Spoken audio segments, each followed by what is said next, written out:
Alô, Opa, finalmente. coisa boa. Bom dia, a Bom dia, bom todos. dia. E aí? Satisfação estarmos hoje aqui nessa live, nesse momento tão complicado. Alegria de estar aí com o meu colega, sócio e filho, Pedro. Hoje de manhã ainda conversava com o Breno Prates, velho combatente da Federa Arroz, e lembrava que no primeiro congresso do arroz, lá em julho de 1990, estávamos lá e o Pedro, com 10 anos, estava junto conosco lá, a Fernanda, minha filha também, que é advogada. Então, é uma longa história que nós temos aí nesse assunto, desde de 86 que já se trata dessas coisas, no primeiro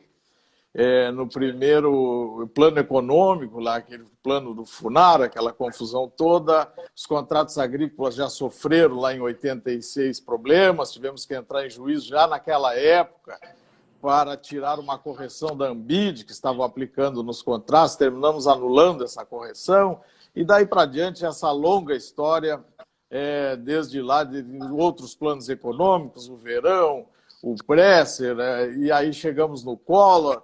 A nossa Zélia Cardoso de Mello, de ministra da Fazenda, cortou pela metade a verba do custeio agrícola, serviu simplesmente para fazer o mata-mata para pagar aquela diferença que foi aplicada no plano Collor de 84,32 para 41,28%.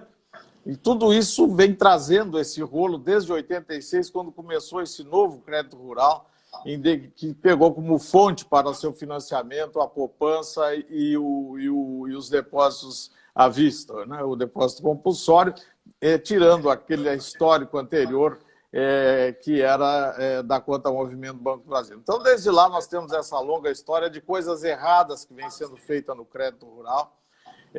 A questão do crédito rural tem três pilares básicos de sustentação, que eu entendo, que é o seguro agrícola, para mim o fundamental, nenhum país do mundo funciona a agricultura sem seguro agrícola. O segundo é o financiamento na hora própria, em volume necessário, com custo adequado. E o terceiro são instrumentos de comercialização para não deixar aviltar o preço do produto do período de safra. Então, esses três pilares de sustentação do crédito rural e da agricultura não vêm sendo obedecidos desde aquela época, desde 86, 90, e assim nós estamos vivendo esse período todo com essa situação complicada. Os bancos trabalharam com juros altíssimos, trabalharam com uma correção monetária, que na época incidia no crédito, chegando até aquela condição que nós tivemos lá em 93, daquela CPMI do endividamento. É importante a gente trazer esse histórico para saber por que chegamos nesses momentos tão terríveis como estamos vivendo hoje. Então, de 86 até hoje, né, nós já levamos aí 34 anos de confusão no crédito agrícola, de problemas no crédito agrícola, e que nos causa situações que, quando vem um momento grave como esse, não tendo esses pilares de sustentação, a coisa se desmancha, se termina, e não temos soluções adequadas para o problema, até porque elas já vêm sendo prorrogadas ao longo do tempo. Tivemos sempre uma grande batalha das nossas federações, dos nossos deputados, na área política, sempre tivemos grandes parceiros na área política gaúcha, principalmente, são respeitados nacionalmente. Nossos deputados, lá naquela época da CPMI, nós tínhamos os batalhadores fortes lá, o Facione, o Aldo Pinto, o Azambuja, o Fetter Júnior, o Colato, que é de Santa Catarina, mas fez a vida dele aqui. Então, era um monte de ajudado. E hoje nós temos também uma bancada forte, né? O nosso Reis, como senador, tínhamos a Ana Amélia, temos o Alceu Moreira, o Jerônimo, os dois Afonso Ram, Afonso Mota, né? o Heitor Chu pela agricultura familiar, o Xerine. É um perigo a gente falar em polícia e esquecer o nome de algum. A gente pode arrumar grandes problemas aí, porque a ciumeira é grande. Mas são grandes parceiros. A nossa bancada gaúcha é a bancada até brasileira, ela que conduz aquela bancada brasileira com muita maestria. Mas, infelizmente, as coisas têm muita dificuldade de ser conquistadas. Nós estamos, ao longo dessa história, Já tivemos quantos embates aí, necessidade de ajuizar ações para conseguir prorrogações, as prorrogações nunca são adequadas. Tivemos a securitização, o PESA, que foi uma conquista lá exatamente da CPMI do endividamento, mas no início ele também foi muito caro, foi muito oneroso, ele não tinha uma condição boa de pagamento, com correção monetária também, e também o PESA foi muito difícil, e até hoje muitas pessoas ficaram fora, não conseguiram pagar. Tanto o PESA como a securitização estão em grandes dificuldades com esse assunto. Mas permita-me, Ricardo, assim, ó, trazendo um histórico, né? A gente estava falando de 1990, Federa Rosa, a gente estava debatendo o crédito rural.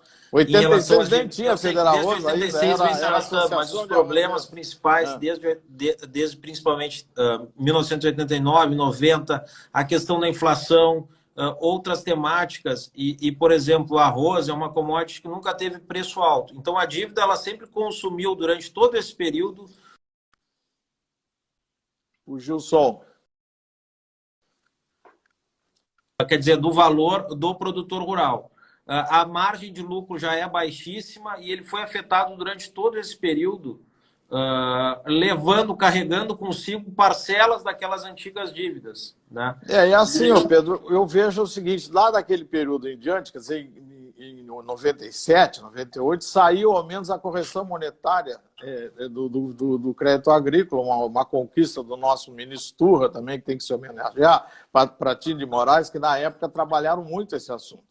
Então, tirando a correção monetária, já houve uma melhora, o juro ficou fixo, melhorou, nós tínhamos conseguido no judiciário, consolidamos no judiciário manter o juro limitado a 12%. O Clóvis Terra nos assiste aqui, doutor Fonseca, também é um homem a ser lembrado. Conseguimos no judiciário, consolidado no STJ, que o juro não pode ser acima de 12%.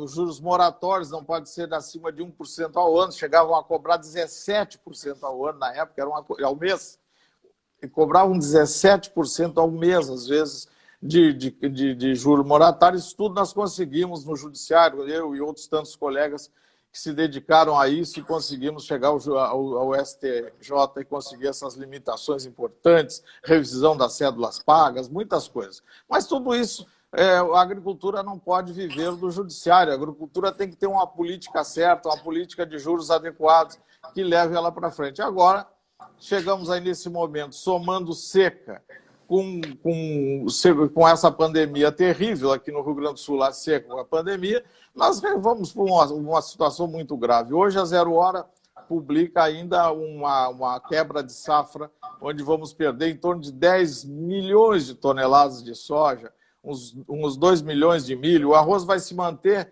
produziu bem, mas reduziu a área. São menos arrozeiros, cada vez menos arrozeiros na área. Produção de leite, no nosso caso, Joel, da Farsul, da FETAG, sempre comentando, parece que já saíram 40%, 50% dos produtores de leite já abandonaram a atividade, porque não temos um crédito agrícola adequado. Agora vamos começar a discussão do plano safra do ano 2000, 2001, estamos com juros de 8%, quando a Selic está menos de 4%, é uma coisa impressionante. Então, a dificuldade que se tem, o Brasil se tornou refém do sistema financeiro, e tudo que se pensa a cabeça dos nossos ministérios da Fazenda são cabeça de banqueiro. Nós sempre temos banqueiros na liderança do Ministério da Fazenda, e a cabeça deles é essa, a agricultura está aí, deixa para lá. Então, chegamos hoje nesse momento de grande dificuldade. As soluções que vieram, todo o esforço das entidades, com todo o trabalho que foi feito, são muito pequenas, muito inadequadas. Nós temos aí uma prorrogação aqui para o Rio Grande do Sul de 7 anos, com juro de 8%. Isso é uma agiotagem sem tamanho. Como é que a pessoa, em 8 anos, ainda vem as dívidas que foram prorrogadas no passado, ele vai somar o passado com essa nova prorrogação, em 8 anos com juros de 8%, já é morte anunciada, né? Não tem como pagar uma situação dessa. Então, realmente, nós estamos vivendo assim, a resolução 4801 deu para o resto do país uma prorrogação até agosto, para depois ver como é que fica, e aqui para o Rio Grande do Sul e parte de Santa Catarina, que também sofreu com a seca, deram esses 7 anos, deram agora uma melhora financiamentos para a agricultura familiar, para o Pronamp, mas tudo com os juros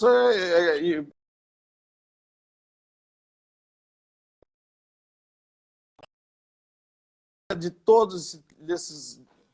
Diga. Vai ruim o som. Não, estou dizendo que não é a favor de ninguém. Essas prorrogações não são a favor de ninguém. Está na lei, está na lei. Com os juros, tá na lei. Não, e com os juros cobrados também, que estão sendo feitos em cima da... O banco, na realidade, prossegue ganhando, prossegue se protegendo. Então, não é algo que... E nós temos aí o quê? Todo ano é anunciado aquele volume de crédito nos planos safra, mas nós temos um universo imenso de produtores que foi alijado do crédito, que não tem acessibilidade ao crédito, que estão fora do crédito, vão buscar crédito em qualquer lugar e a qualquer custo.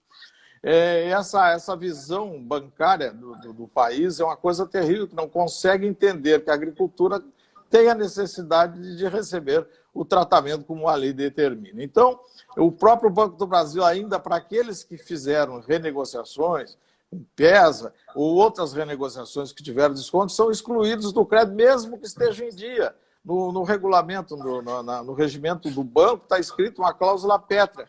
Quem teve desconto está excluído do crédito. Então, imagina, o cara está em dia, fez um esforço enorme para pagar o PESA e ele não pode ter novos financiamentos. Como é que ele vai pagar o PESA?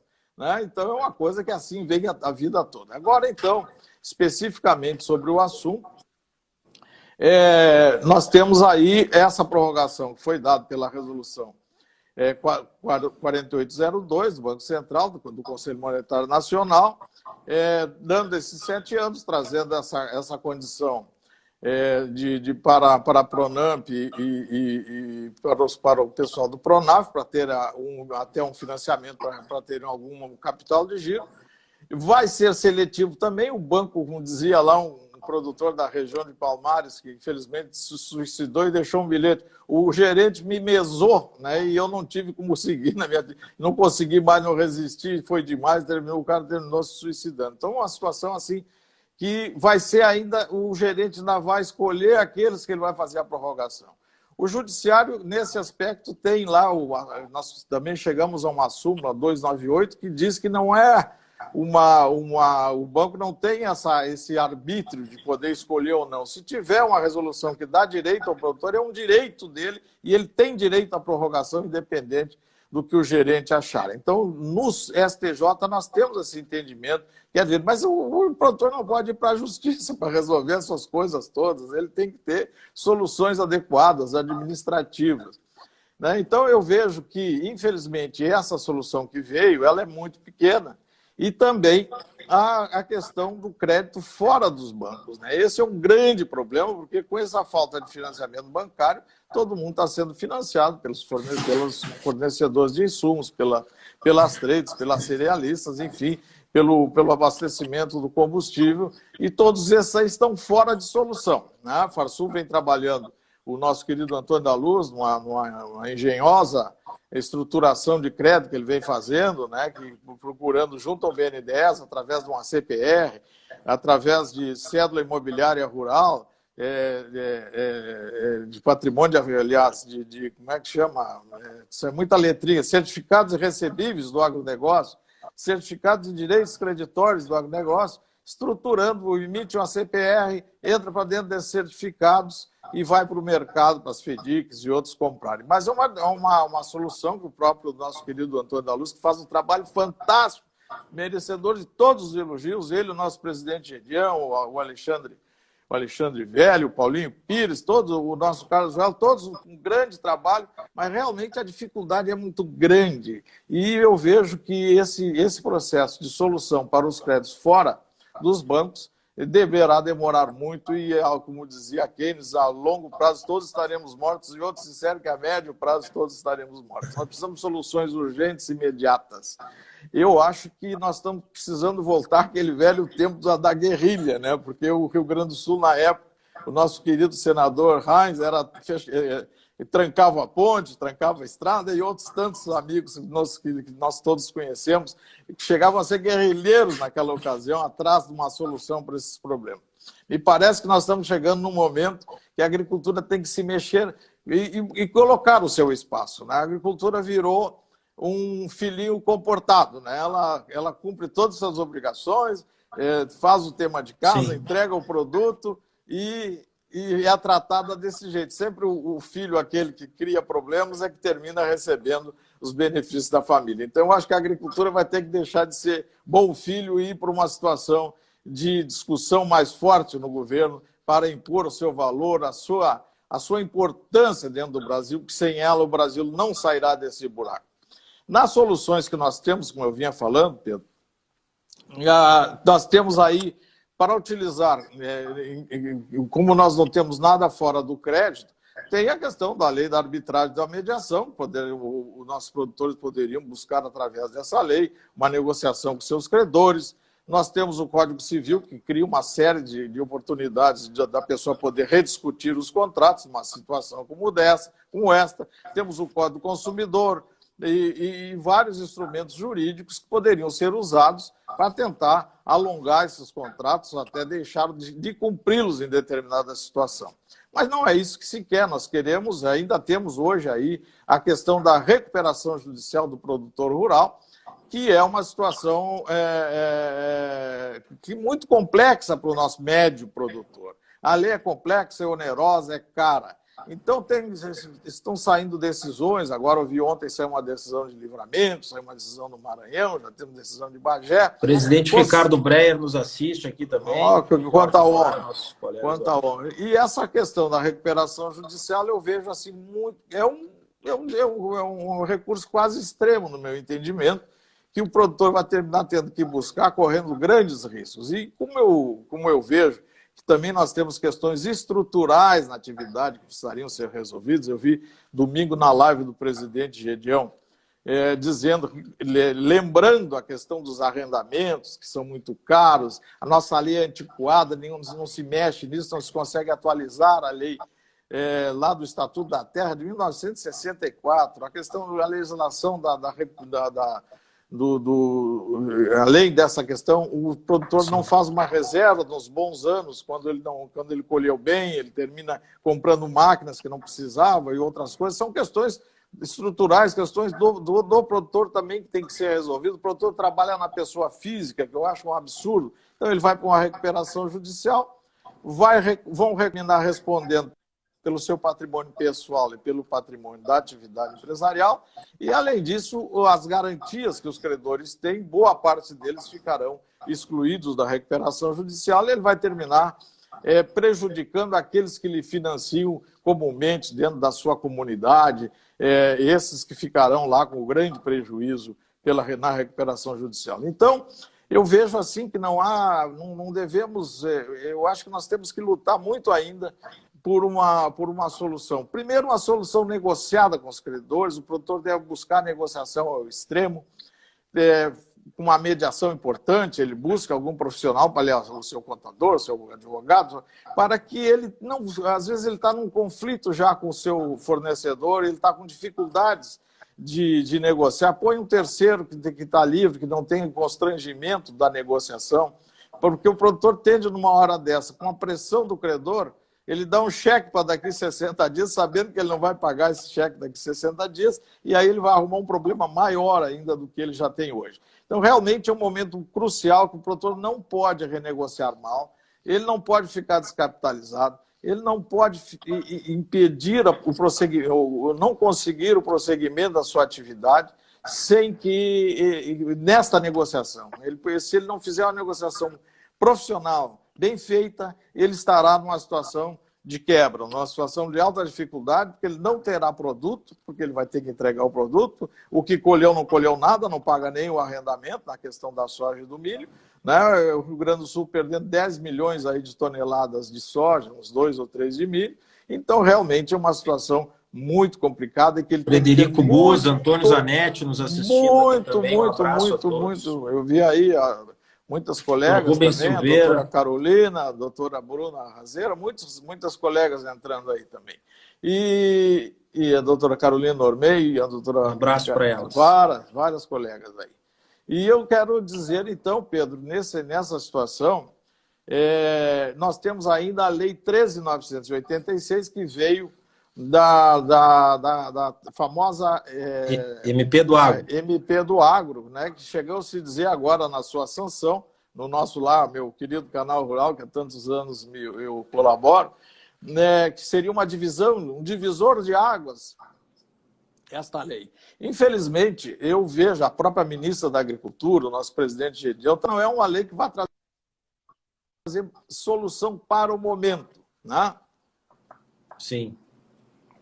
Ela provavelmente vai estruturar um crédito novo para o futuro, com grandes dificuldades. Ela traz o Fundo Garantidor Solidário como sendo uma solução para o passado, que eu e todos que estão falando, também o nosso querido Antônio da Luz, o presidente Jandião, todos que estão falando sabem que esse Fundo Garantidor Solidário não vai dar certo, não será uma solução para o endividamento. Eu até acho que ele é uma estrutura interessante para novos financiamentos. De repente, 10 produtores, pequenos produtores, médios produtores, querem comprar uma máquina, alguma coisa, se juntam e façam um novo financiamento. Eu acho que isso aí seria uma situação interessante.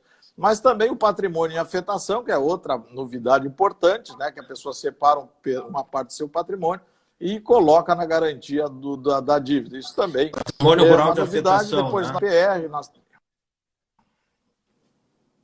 isso, a cédula, o patrimônio rural em afetação. Depois temos a cédula imobiliária rural, que esse patrimônio vai dar garantia a ela, e a CPR, moeda estrangeira, que tem uma situação de escritural, que ela se torna menos onerosa, melhor, e que pode captar no exterior. É uma coisa importante, é um novo fundo para buscar dinheiro de fora, sempre muito arriscado. Agora, na regulamentação, que isso vai demorar, então é outra coisa que não serve, por isso que a ministra disse que não é para o momento. A regulamentação é demorada, tem que dar segurança para quem captar em moeda estrangeira, que já sabemos situações do passado, da 63, o que aconteceu lá naquela desvalorização de 1999, depois em outras situações, que o produtor tirou, estimulado pelo governo, tirou financiamentos em moeda estrangeira, e depois de uma hora para outra subiu 50% o dólar e quebrou todo mundo, ninguém pôde cumprir aqueles financiamentos. Então essa regulamentação é muito grande e tem algumas coisas meio estranhas aí na lei também, o artigo 51, 52, que permite, nessa entrega desse patrimônio de afetação, que será separado para dar em garantia da dívida, o credor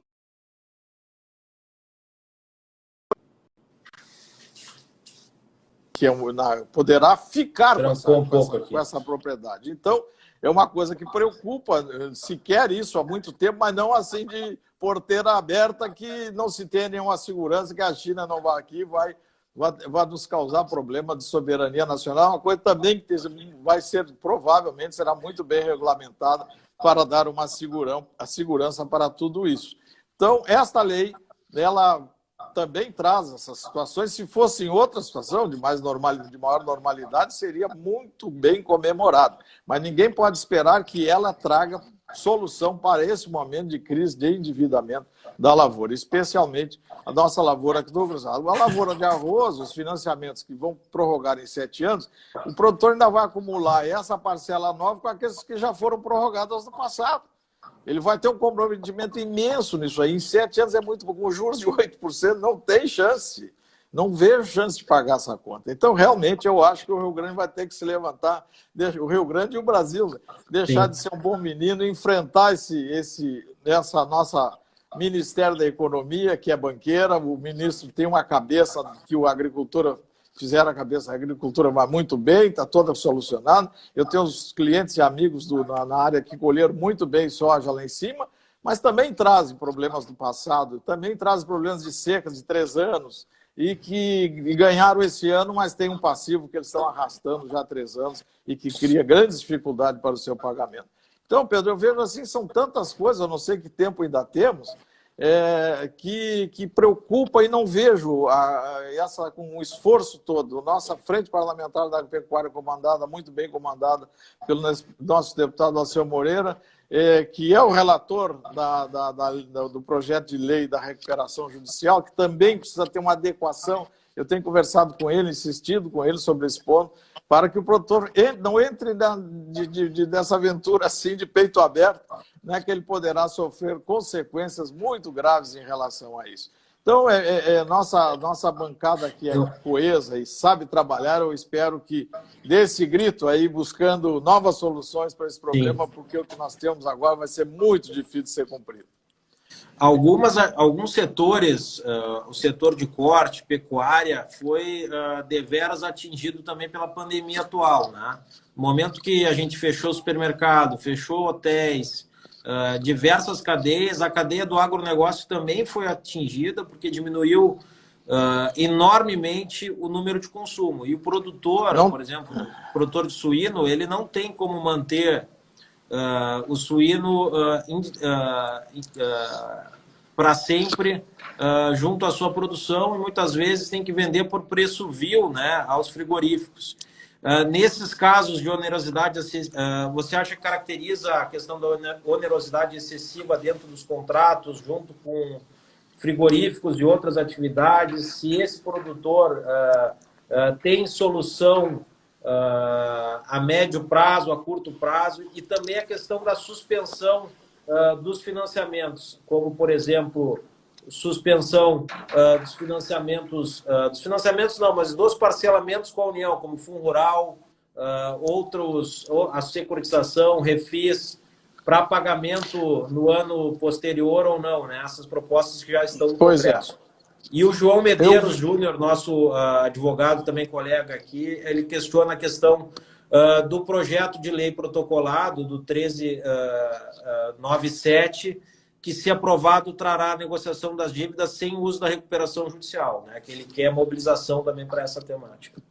Também o nosso querido João Medeiros, né, filho, um grande operador dessa área. Realmente esse projeto é importante para trazer essa solução anterior à recuperação judicial, porque às vezes o produtor tem 2 ou 3 problemas que são os mais graves, ele deve procurar resolver aqueles problemas e não buscar uma situação geral nessa recuperação judicial, que ele vai ficar inviabilizado no seu crédito,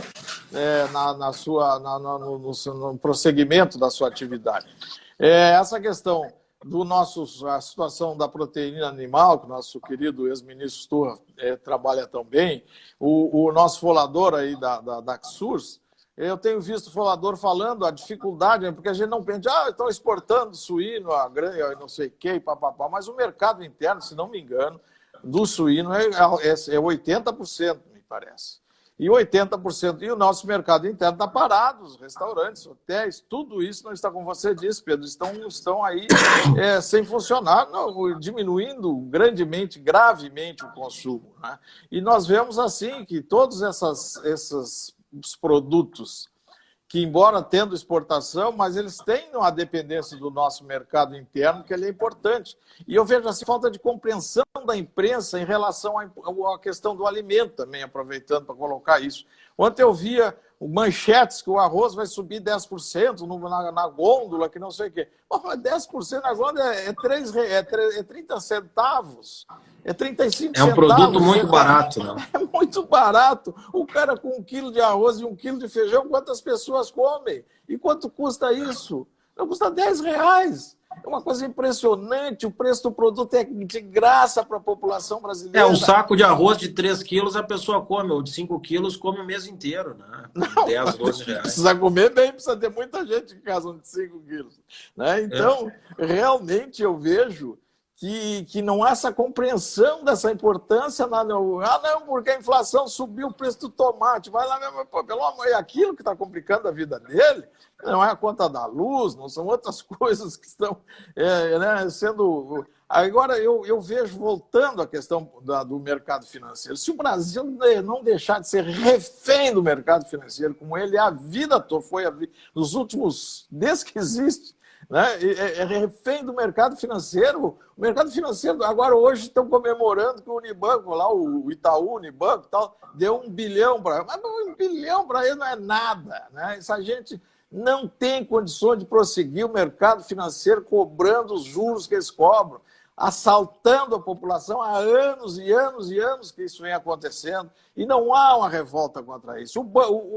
A situação é que o governo é sócio desse assunto. O governo ganha 30%, 35% de impostos em cima dessas operações de agiotagem aí. Então, realmente, essa questão tem que haver também uma reação brasileira para mudar essa questão do funcionamento, da exploração do mercado financeiro em cima das atividades industriais e comerciais do Brasil. Bom, nós temos que lutar contra isso bravamente. Se não mudarmos isso, nós vamos ficar a vida inteira aqui falando essas coisas, escravizados por esse processo, Pedro.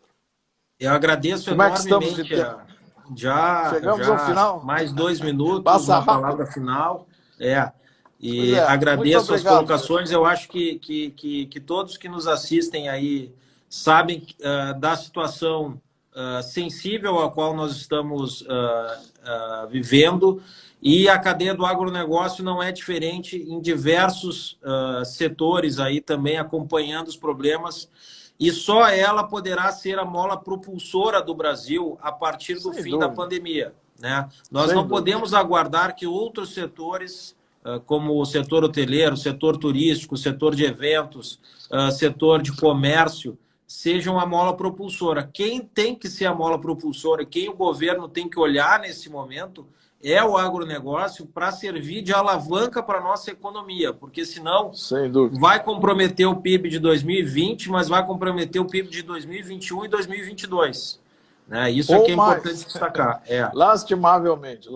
Muito bem, obrigado a todos. Espero ter contribuído com alguma coisa aqui nessa nossa live. Vamos fazer outra. Eu quero fazer uma só sobre essa Lei 13.986, porque tem muitos esclarecimentos a serem dados. Mas vamos esperar fazer uma semana que vem. Uma regulamentação. Tá bem. Vamos voltar semana que vem. Grande abraço a todos. Até mais. Tchau, tchau.